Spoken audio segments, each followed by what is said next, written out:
আউযুবিল্লাহি মিনাশ শাইতানির রাজিম বিসমিল্লাহির রহমানির রহিম। তো আমি আমার বউ আর কি তামাসুম প্রিয়াঙ্কাকে খুব ভালোবাসি আর কি। তো তার জন্য প্রতিদিন আমি একটা করে গোলাপ ফুল নিয়ে আসতাম আর কি। তো সে ওই গোলাপ ফুলটা সে তখন তার নিয়ে তার ওই খোঁপায় বাঁধত আর কি। তখন আমি তো কবি মানুষ, আমার সব প্রেম তার উপর গিয়ে পড়তো, উতলায় পড়তো আর কি। তো একদিন আমার বউ আমাকে জিজ্ঞাসা করলো, তারপর সুনীলকে জিজ্ঞাসা করলো, আচ্ছা তুমি আমাকে কী দেখে পছন্দ করছো? তখন আমি বললাম, দেখো আমি তো তুমি তো এমনি সুন্দর, তোমার সব কিছুই সুন্দর, কিন্তু তোমার ওই যে পিছনের সাইডটা আরও সুন্দর, মানে তোমার ব্যাগটা দেখে আমাকে পছন্দ করছে।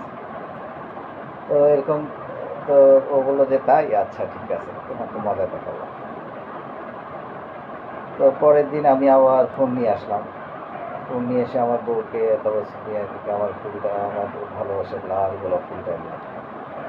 তো আমি আবার এর মধ্যে গেলাম ফ্রেশ হতে। ফ্রেশ হয়ে দেখলাম যে এর এর এর আগে সেই ফুলটা আমি যখন তাকে ফুল দিতাম, সে ফুলটা খোঁপায় দিয়ে, মানে দিয়ে সুন্দর করে সেজে টেজে আমার এখানে এসে দাঁড়াইতে হবে। তো ওই দিন তাকে আমি খুঁজে পাচ্ছি না, কিরে। পরে ঘরে দেখছি যে সে তার গোলাপ যে আমি তাকে যে গোলাপ ফুলটা দিয়েছে, আমি তো কিরে গোলাপ ফুলটা একটা কিসের মধ্যে গাছানো আছে। পরে কাছে গিয়ে দেখছি যে এটা তো মানে আমার মানে আমার প্রিয়তমা, এটা পিছনের সাইডে সে তার ফুলটা গেঁথে রাখছে। তো বলছে যে, তখন আমি বললাম তুমি এরকম করলে কেন? তুমি যেটা পছন্দ করো সেটার মধ্যে তোমার ফুলটা গেঁথে দিয়েছে আর কি। তো ভুল করে কি দেখে পছন্দ করছে সেটা কখনো বলবেন না, বুঝছেন?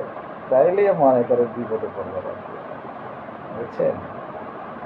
তো আপনার ভালোবাসা সবসময় সামনের দিক দিয়ে দেখাবে, পিছনের দিক দিয়ে কখনো দেখাবে না, তাইলে বিপদে পড়ছি।